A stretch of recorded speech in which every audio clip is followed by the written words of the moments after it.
Hey mamas, you are listening to the Motherhood is Ghetto podcast. We all know motherhood can be a beautiful thing, but girl, it can also be ghetto. Join me as we discuss some of the best and worst parts of being a mom raising kids, all while trying to figure out this thing called life. This ghetto is a safe space, mamas. So welcome to the hood.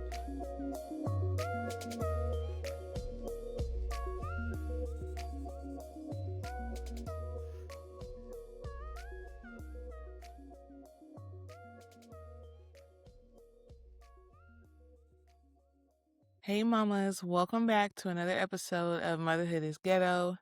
My name is Joy, and how y'all doing out there? If y'all doing all right, you already know what to say. Say amen. I pray you are having a great day, a great week so far. Y'all, let me just say, so remember how I told y'all I was going to be doing batch recording? So this is what today is. This is a recording day where I record a bunch of episodes all at once so that way I can edit down and get them to y'all week over week. Y'all, why? Why did I just record the first episode of the day and my microphone was not plugged in? It wasn't plugged in. Oh my God. So, during editing, I'm going to have to hear how that sounds, and I'm so disappointed because it was in my opinion, amen. I feel like that was a good episode. And if the audio is not there, then I'm not going to want to post it. I know it picked up something, but it picked up my microphone laptop picked up and not this baby right here. So I'm kind of bummed and but that's okay because I'm going to do my magic in the editor, amen, and really flex my editing skills and see what we come up with. So, so if the next few episodes that I put out sound just like the ones before it, then you know your girl did her thing on the editing thing, amen. And then also too, which was weird, and I feel like it ain't nothing but the enemy trying to stop me from getting that particular message out. Also too, my recording stopped, it just stopped, just cut off, just stopped in the middle of me recording. I'm like, that's weird. It never does that. And then also too, I had a coughing attack, like a little cough fit, and I was like, what's going on right now? So I'm gonna have to do a lot of editing magic on that episode to make it do what it does, but that's for another time. We're not gonna worry about that right now. But thank you for tuning in to the podcast today. I appreciate you being here. I hope you are having a great day, a great week so far. Today's episode is inspired by something I heard someone say. um, so I went out a few days ago with one of my very great friends, and I just want to say for the podcast right now, one of the coolest things that my husband ever did for me during the time that we were together and we were married and he was here on this earth was introduce me to this particular woman who I am so honored to now call a friend. I love spending time with her. I love hanging out with her. She has such a presence about herself. Amen. And she is also a mother and she is a wife. And she works hard to make sure, with her and her husband work hard to make sure that their family has the life that is beautiful and that makes them the most happy. And I just love being around her. I love her presence. I love her energy. And she makes me feel accepted. She makes me feel seen, feel heard. And I just love her. So I just wanted to say that. So that's on record. Amen. That's on record and on wax that was one of the coolest things. And my husband did a lot of cool things for me, but that was one of the coolest things he ever did for me was introduce me to her. And I will be eternally grateful for him and eternally grateful for her for accepting me as her friend. But I digress. Um, um, but I went out with her and we went to this really cool event. It was a paint and or sip and plant or paint and plant sip. But basically what we were doing was we were painting pots and we were planting our plants. So I chose what's called a pothos plant and I painted the little pot and I put the plant in there. And so that's what we were doing. And then they also had beverages and stuff. And that was a really cool event because it was very small and intimate. So we got to sit and talk and get to know each other. And it was very beautiful. And while we were sitting there chatting, the host of the event had mentioned something that I thought was very interesting. And I wanted to talk about that because I kind of struggle with the opposite. So she said she is also a mom and she is raising 3 boys. And she mentioned how she has been trying to get back into her feminine energy because raising 3 boys and then having her husband too, they're like she's the only female in the home. So naturally, as moms and we're raising boys, it tends to bring the masculine out of us, especially when we're raising boys. And she was talking about how she wanted to get back into her feminine energy. And I thought that was interesting because I struggle with finding that masculine energy. And I have 2 boys. So sometimes I find it hard to get into my masculine when I need to. Not to say that I don't, or I never have, or I don't know what it means for me to be exuding my masculine energy, because honestly, it really truthfully comes out when I feel like my children are in harm's way or in danger, or I don't like the way they're being treated. That's usually when my masculine side comes out as far as that goes.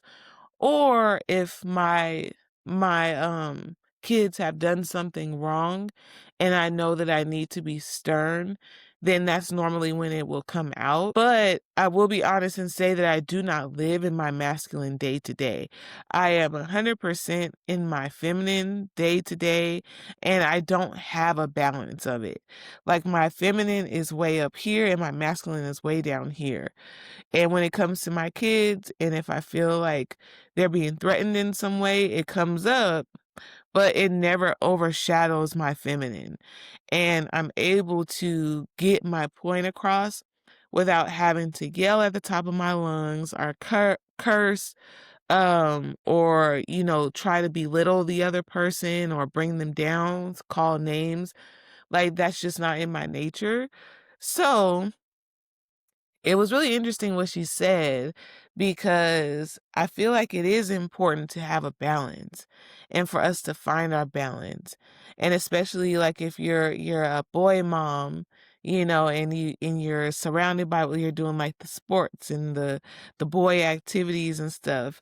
Like you want to be there, you want to have some masculine energy going out there and when you talk to them and stuff and the things and the values you instill in them. But I also too think that it is important to have your feminine there, that the balance needs to be there. So that's what I want to talk a little bit about today. I wanted to talk a little bit about what makes us as women hard or live more in our masculine energy, and what we can do like to incorporate the masculine and the feminine so that way it creates harmony, and how it plays a part in how we raise our kids. So really, really what I'm getting at is balancing heart with strength. Amen. Being gentle while also being assertive, but not getting lost in either one, if that makes sense. And living in our softness and our natural need to want to be soft and be feminine, living in that and standing in that while also bringing in the masculine energy when it's needed. Because I feel, amen, that softness is power. I feel like there is an unmatched power in a woman or for a woman who can maintain her softness and her gentleness while also being assertive or or conveying her message in a way that she would know that it will get through to the woman, the man, the child, whatever, and it will have the impact that it's intended to have. I really do feel strongly about that. So let's get into it. So we all can agree. We can all touch an agreement that life makes us hard. The things that we go through, the challenges, the ups, the downs, everything, some of those things can make us hard. And raising boys specifically, it makes us tough. Like it toughens us up, and we want to speak to our sons in a way so that way they grow up into their masculine energy. And in today's society with women, like we're constantly fighting to be heard. We're constantly fighting for fair wages and to be treated fairly, working a job and working your butt off to get the recognition you deserve and the pay you deserve. All of that plays a part into what contributes to how often or how much our masculine energy will need to show or will have to show it. So just know and understand that it's not lost on me that it's rough out here. And there's just things out of our control that really do make us hard.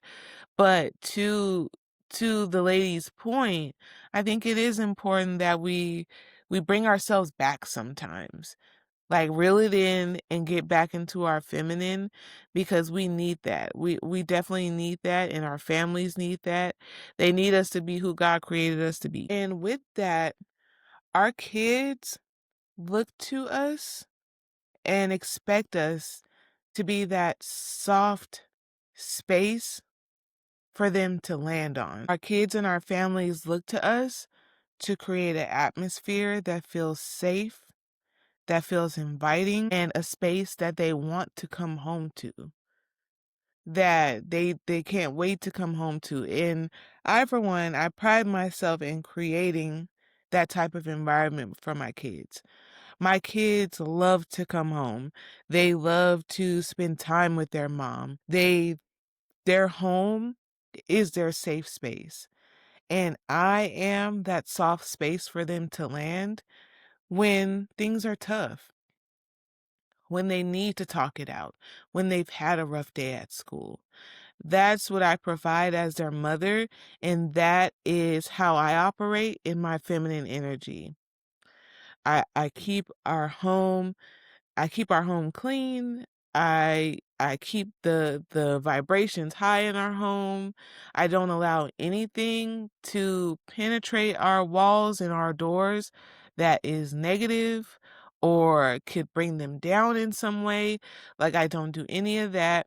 And then at the same time, me myself, I don't project that into our home. I'm leading with love in everything that I do when it comes to my kids and my home, and I'm leading with my feminine energy. And I know that the the world is tough.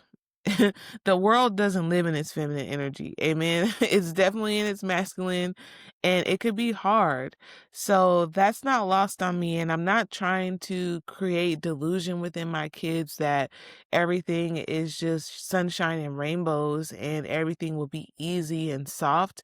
That's not what I'm trying to do, but that's just who I am. And I don't want to try to stifle that just to make sure that my boys specifically are hard enough for when they have to face this world alone. And I don't wanna feel like that I have to stay stuck, always trying to be masculine and instilling masculinity in my sons. Like, I don't wanna get stuck in that because I know for a fact that that's not how I operate normally. Like, that's not my default settings. It's just not.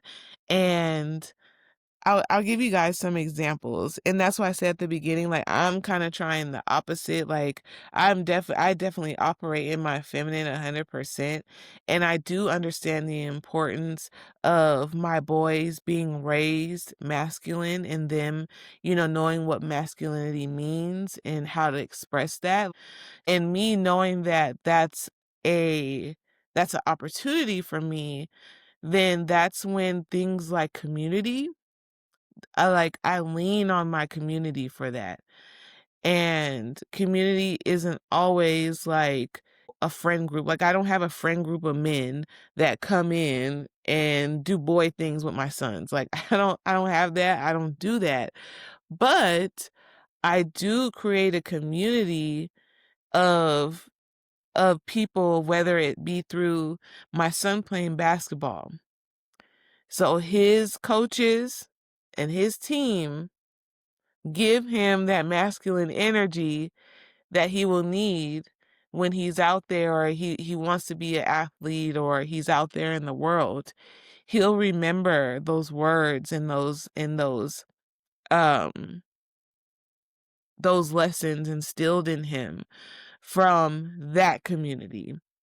And also too, of course, they have their grandfathers, they have cousins and uncles and stuff like that that will also pick up the ball where it needs to be. So I don't have to always operate in masculine when it comes to my boys, because I have to let men be men. Amen. I can't be the man. I can't be the man and the woman. I can't be the mom and the dad, because I'm just a girl. I'm just a girl at the end of the day. Like, I'm their mom. And like I said, they expect me to be soft. They expect me to be that safe space for them to land on. So I'm always going to be that. And again, that's not to say that I don't ever get into my masculine. It's just that it's not the first thing that you'll see from me. And my kids know that that's not the first thing that they'll see from me. So that emphasizes the importance of having community and building community outside of your home, and that's what's been helpful for me. There are men in my son's lives that can instill those lessons and kind of drive it home like only a man can. But I'm definitely leaning on people who can provide that masculine energy or that masculine guidance that my sons will need. I lean on those people.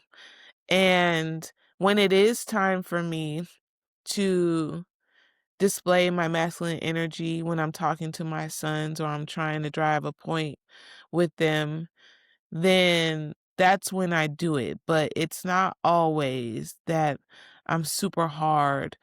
And that's one thing too I wanna touch on, because especially with single mothers, where and if the father is absent, how through whatever circumstance, the father is absent. I think we have a natural instinct to want to take on both roles. And I've always said from the beginning that I don't want to be my kid's dad. I don't want to.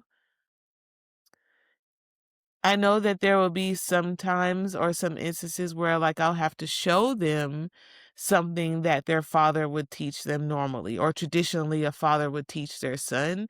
Like, I know that, but I don't want to ever think that I can be a replacement for a man, because I'm not a man.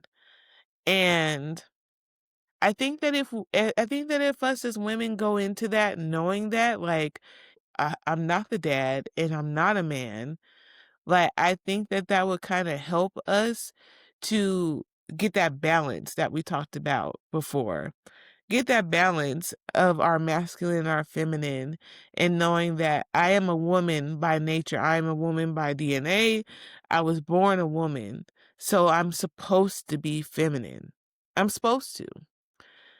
And knowing when it's time to bring in that masculine energy and when it's time to dial it back. So I'm getting to know myself and who I am so that way I know when I need to turn up the masculine with my sons and when I need to turn it down. And I try to be conscious of that because I don't ever want it to the lines to get blurred.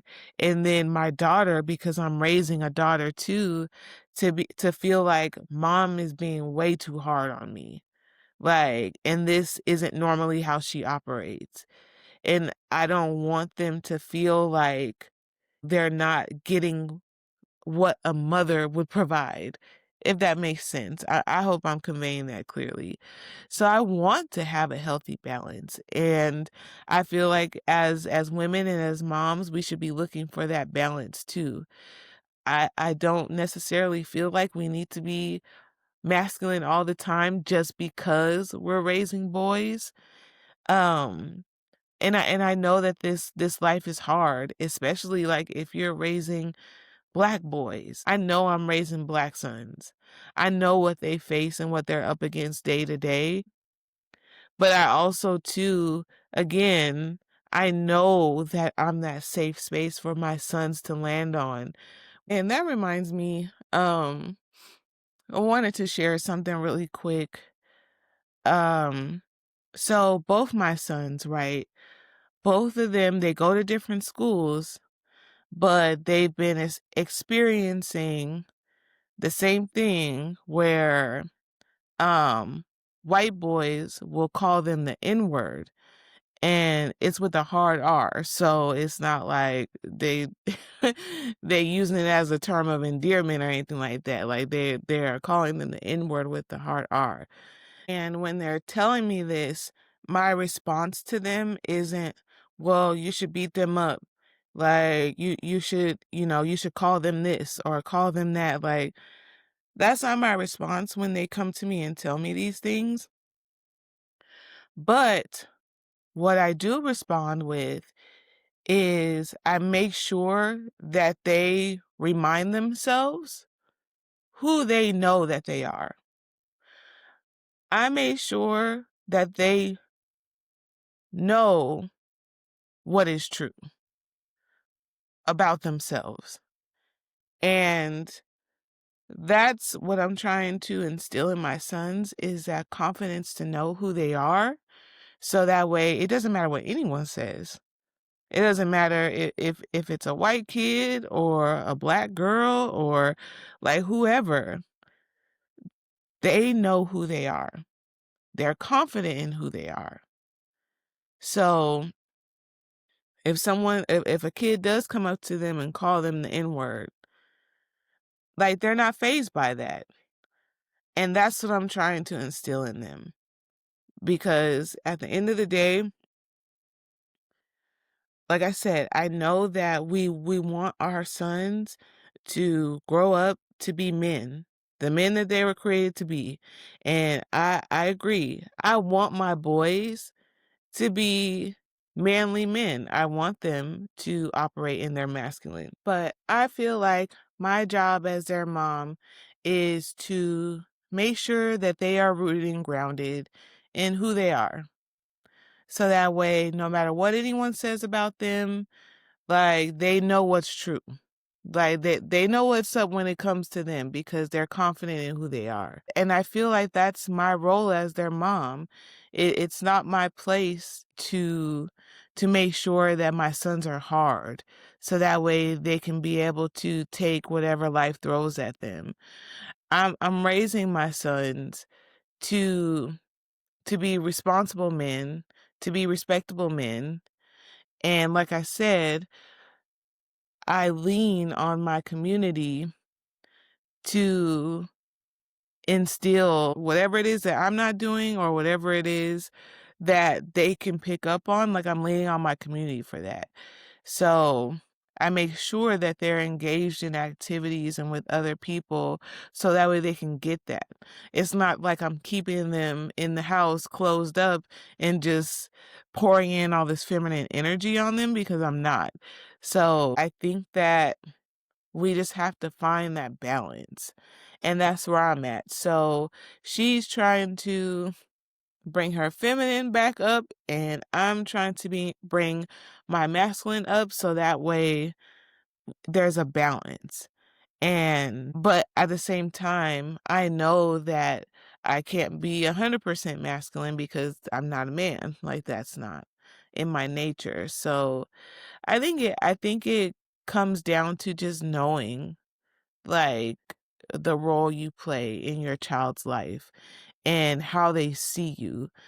And I know how my kids see me because, well, they're old enough to tell me, but even if they weren't, your kids will interact with you in a certain way, and that lets you know, like, how they feel about you and how they see you. So, if your child knows that every day after school, they can run and jump up in your lap and give you a big hug without you pushing them away or saying like, "No, no, like, I don't want a hug," like, then that's how you know, like, that your child is aware of how they can interact with you and what you bring for them. So that's how I gauge it. My kids are older now, so they can tell me like, "Mom, I like spending time with you because you do this, that, and the third," or "I like hanging out with you because whatever, whatever." Like, in either way, like, it's beautiful. But I know that on the other hand, I know that my sons are not gonna come to me and say, like, "Hey, mom, can you come show me how to play basketball?" Or, "Can you teach me, like, this thing?" And I know, like, it's a manly thing, like, it's something that normally a man would teach a boy. Like, I know that I can't do that, so they're not looking to me for that. But that's not to say that I'm always 100% feminine. And I think it's important to have both, especially, we're raising boys and also too if we got a mixed bag, if we have daughters and sons. I just think it's important to have a balance of it because I know that I feel like if my mom was super hard on me, like my dad was super hard on my brothers, like I don't think I would know how to take that. And also too, like with my dad raising 4 boys, like I can honestly say that growing up as an only girl in the house, like my dad wasn't hard on me. My dad's masculine didn't spill over onto me. Now, granted, like I've seen my dad is a super manly man, but also too, my dad has a feminine side. His feminine side is that he's very quiet.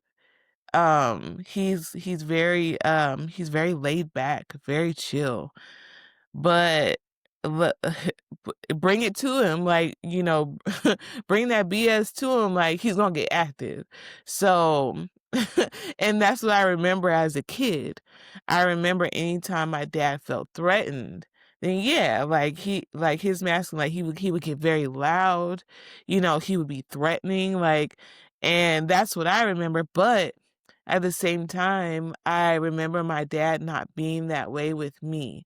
And the way that he would talk to my brothers, my dad didn't talk to me that way. And when it came to me, he was able to get his point across and convey things to me without having to get it all in my face and yell at me, or call me names or cuss at me.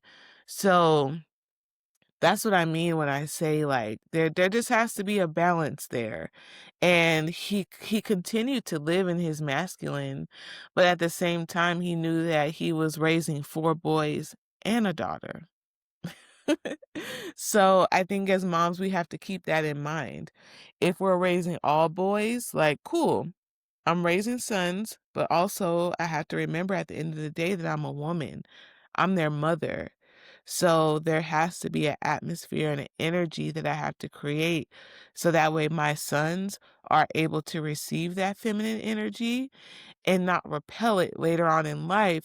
So that way when they meet a woman who is living in her feminine energy and she's wanting to exude that within her relationship and the things that she does, so that way our sons are not trying to push that away, or our sons don't know how to react to that when their woman is in their feminine. Amen. I think that that was a word. I think that that was a word. And we need to, I think that that was a word. And I think that we need to run that back because it is important. It is important for our sons to see our feminine sides just as much as it is for our daughters to be able to see their dads be masculine. Like both are needed. One cannot exist without the other. And that's perfectly fine. But it is important that they see both because we don't want our daughters to freeze up and not know what to do or be scared when a man has to exude his masculine energy. And then we don't want our sons to push away the women who are trying to bring in a feminine element into their relationship or to their friendship. Like our children need to understand and know the difference in both and how both can be beneficial. So, with that being said, I'm going to go ahead and land the plane here. Thank you so much for tuning in today. I really do appreciate y'all being here. If you enjoyed this episode, please do not forget to share it with someone who you also think would find it helpful. Also, too, if you'd like, the Empower Mama Planner and the Motherhood is Ghetto Self-Care Journal for Mothers is still available on Amazon. I will link both links to those in the show notes if you're listening on Apple Podcasts or Spotify.